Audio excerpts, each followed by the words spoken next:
بسم الله الرحمن الرحیم. حدیث شریف ته پیغمبر علیه السلام فرمایي الظلم ظلمات یوم القیامه. د ظلم کول دا د قیامت ورځې سړي دپاره تیاري ګرځي. ظلمات یوم القیامه د قیامت ورځې تیاري دي. ظلم په خپله تیاري تیل شي.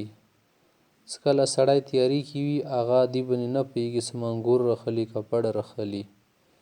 کوم سړی چې ظالم هغه سترګې ړندې وي.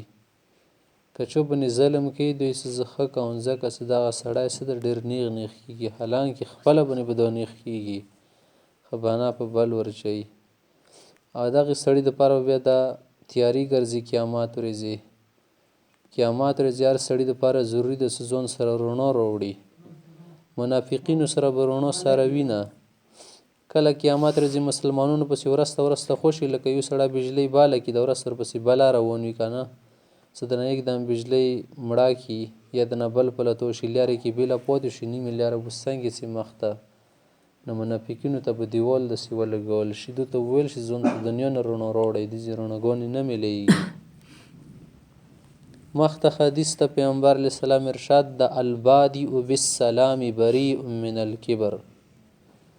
کوم سړی سلام کې ابتدا کوي مخکې سلام چې دا د تکبر نه بری ده، د غرور نه بری ده. یعنې کوم سړی که دې انتظار کې شي چې دا ما بنې سلام واچوي که نه لیارې کې راغلو زه به بیا جواب خیر ده ویر که. د دې مطلب دا چې زړه کې څه شته ځکه ښې داسې انتظار وکړلو یا بل ته څه شو په تامې شولو.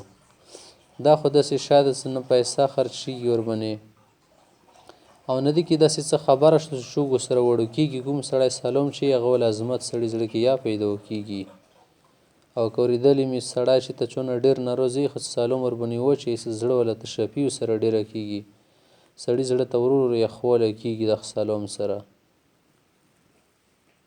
پیغمبر علیه السلام نه روایت ته مسلم شریف حدیث ته الدنیا سجن المؤمن. دا دنیا مسلمان سړي دپاره جیلخانه ده. او جیلخانه کې کله چې جیل ته سړی واچول شي هغه ځای کې د جیلر چلیږي. د کوم سړی جیل کې چولی شوی وي که نه دې وله مرضۍ نه چلیږي. او هغه ځای کې ورته بړستن بشتره نه ایر کېږي بلخ څه ته ارام سره خوب کوه په ټیمه ته مړۍ نه راوړي ماړې خېټې بندې او نه ورته پکه لګي که غرمه موسم وي او نه ورته په متیازه باندې ټیم سره پرېږدي سیارې ټیم سره متیازې کوه تو ته بر شفري وي مثال ښه ساپو شاید ته جوړ کړه ده او نه ته په ټیم باندې ښه درکې کینچۍ نور سامان درکې چې ته ځان صفایي وکړی شي نه ته ټیم باندې جامې درکوي. خو هر څه به دې شي په زلزال وي تورخان شوی وي سړی ونه څه خدایه کچې ته ونه خلاص شوه وه. نه دې دنیا کې که کوم مسلمان سړی په دې تامې کې اخته وي که نه چې زه د بدشیانو نه زندګۍ تېره کړم حقیقت کې دا سړی داسې غواړي لکه کافرو غوندې ژوند تېرول غواړي. ځکه چې دې دنیا کې مسلمان دپاره راحت نشته. مسلمان سړی به پابند ژوند تېروي دنیا کې. و جنت الکافر خو کافر سړي دپاره دا دنیا جنت ده چې هغه د خدای مرضۍ مطابق اسیا نه چلیږي. او خدای دې دنیا کې لږ ښه څربوي که نه چې سکوراټو سره بیا ښه سیزي سړی لکه څومره سړی سور وي په پسته متروکه ویر کې خېږي ورکې ډېره ښه او د خور سړي چې په پسته متروکه ویر کې دې هډوکو کې نه سي هلېدلی که نه بچ کېږي ورکې. مخته حدیث ته السواک مطهرة للفم چې دا مسواک د خولې دپاره صفایي یوه ذریعه ده. مطهرتون ویل شي مطهره وایي بیا صحیح ده چې دا د صفایي یوه ذریعه ده صفایي ورسره کېږي. و مرضات للرب او د خدای د رضا کېدو دپاره یوه ذریعه ده چې خدای ورسره راضي کېږي. نورې ډېرې فایدې علماو لیکلي دي تراویحو پورې فایدې لیکلي سړي ته کلمه شهادته نصیبېږي اخر کې. او د معدې بیماریانو نه به خدای پاک څه کړي باج کړي خولې بیماریانو نه به خدای پاک باج کړي. خو دو مقاصدو لپاره به سړی نه استعمالوي صرف مو معده ټول عمر خایدي دپاره استعمالوي بیا صحیح نه ده. ته به استعمالوي الله رضا دپاره نور دې کې دا مقصدونه هسې حاصلېږي. الید العلیا خیر من الید السفلی. پیغمبر علیه السلام نه روایت ده څه وچات لاس د ټیټ لاس نه ښه ده. څه معنا څه کوم لاس خرچ کوونکی چې چاته شیر کوي خو پوسه نه هېر کول شي. د کوم سړی رخلي ته داسې باندې نه ته خو وایي چې داسې چال به وکړو که څوک شیر کوي ورته وبیسو لاس لاندې ونیسه پوسه نه یې دنه رخانه که پوسه نه راواخلې که څنګه یې راواخلې ساپل شمارل شي. نو کوم لوس غوښتونکی که نه غوښتونکي لوس تیل شي. غوښتونکه لوس دا لاندې درجې کې ده، ویر کوونکه لوس څه ده اعلی درجې کې ده، ښې درجې کې ده.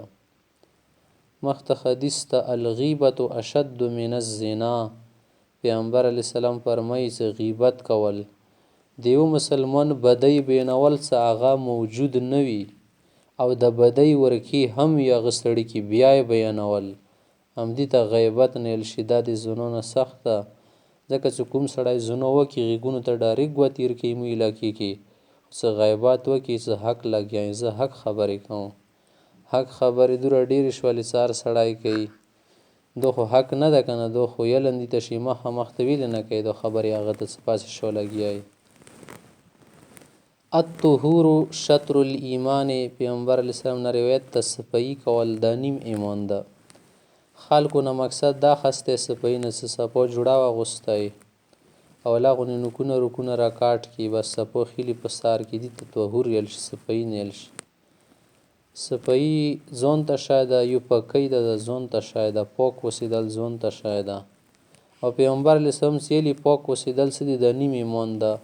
دې نه صرف کپړې صفا کول نه دي مراد، مطلب دی دماغ د صفا کې څومره د دماغ کې چا متعلق کچره پرته وي دغه سیټ ته کې ضرور کې ووایي ایمان والا. او زړه کې د څومره کچره ورکې وي که نه دا به شیخ کامل ته ورشي، څه ښه شیخ کامل متبع سنت وي صحیح پیر وي هغه ته ورشي، هغه خپو کې به لاغونې وخت تېر کړي، چپل جوتۍ به سیده کړي، هغه نه بعد بیا دا زړه صفا کېږي. زړه کې د څومره ګندګۍ دي کې باید ضرور وایي ښه مزیدار پنچاب ورکې ولګي که لاغونې خیره پاتې وي، هغه نه بعد به سنتو مطابق ژوند شروع کړي. دي ته اوس صفایي نیل شي، اوس د صفایي وکړه، اوس نیم ایمان درته حاصل شولو. ځینې خلکو دیوالو باندې صرف لیکلي صفایي نیم ایمان د سکول کې یا چې ته ادارې کې یو ډبه یخې بس په لیغه شپرې مفرې ورولي کاغذ یې همداسې چې شلک ګند من څه پروت وي صفایي نیم ایمان ده. دي ته صفایي نه دي، دا خو همداسې شیان دي، دا خو عام شیان دي. القرآن حجة لک او علیک، پیغمبر علیه السلام فرمایي د قرآن کریم څه ده یا خو تو دپاره به دلیل ګرځي که عمل د پاکو ځان د په پوی کړلو ژوند کې در وصل بیا تو دپاره دلیل ده، تو دپاره جنګیږي، الله رب العزت نه تو دپاره سفارش کوي. که همدغه قرآن ده زده د نه وکړه بیا تو خلاف ته، او که زده کړه او عمل د پوه نه کو بیا تو دپاره خلاف ته. ځینې خلک ډایرکټ دا خبره پیش کوي قرآن مو زده کړی علم مو زده کړی عمل په کوایو ښه دا به تاسو خلاف شي، که دې زده کړی دې خلاف ته تو پر یخه تو خلاف به نه یي که څه، که زده د نه وکړه بیا تو خلاف ته سره د ځان په پوی نه کو ژوند کې د ځان خبر نه کو، او که ځان د خبر کو عمل د پوه نه کو دواړه سره برابر دي. مخته حدیث ته الجرس مزامیر الشیطان، پیغمبر علیه السلام فرمایي د غنټۍ شولې سرنګې شولې اوازونه شولو میوزیک شولو یا څومره د اوازونه سي دنیا کې دا ټول مزامیر الشیطان د شیطان ولا سرنی دي غنټۍ دي، دې سره شیطان ولا اثرات سړي ته حاصلېږي. لکه د غنټۍ که تاسو لیدلي سروډو والا ډایرکټ ورکې لګي دنیا داسې جوړه شوې ده که نه ساده خبرې څوک کول نه شي وطن خلکو باندې ړنګېږي. همدغه خبرې اوس مو سره کوو داسې غنټۍ ورسره نه لګو، نو سره بین بجا ویلې ضرورت شته، نو سره د نري میوزیک ضرورت شته، نو سره د سرنګي ضرورت شته، نو سره بین بجې ضرورت شته. دا خبرې کېږي روډوکیان دا خبرې کېدل شوې خو د دا شی ورسره لږ ورسره کړی که نه تو ته څه کله خال زر در کوي هغه ته مخامخ نه در کوي څه د زر وخله الوا کې د ته میلوي ګن سنچو ته ور کوي که نه بیا لږ خشي کې بیر کوي اله مړېږي خنزیر څه مړی یا بل داسې ګیداړ مړی که نه هغه ته به غوښې کې زار چای نه خبرې معلومات خو ته انفارمیشن ماشاءالله در کوي خو دلې ورسره شیطان له ګرګڼي ورکې شپېته زره غږېږي دا د بېله ګناه ده.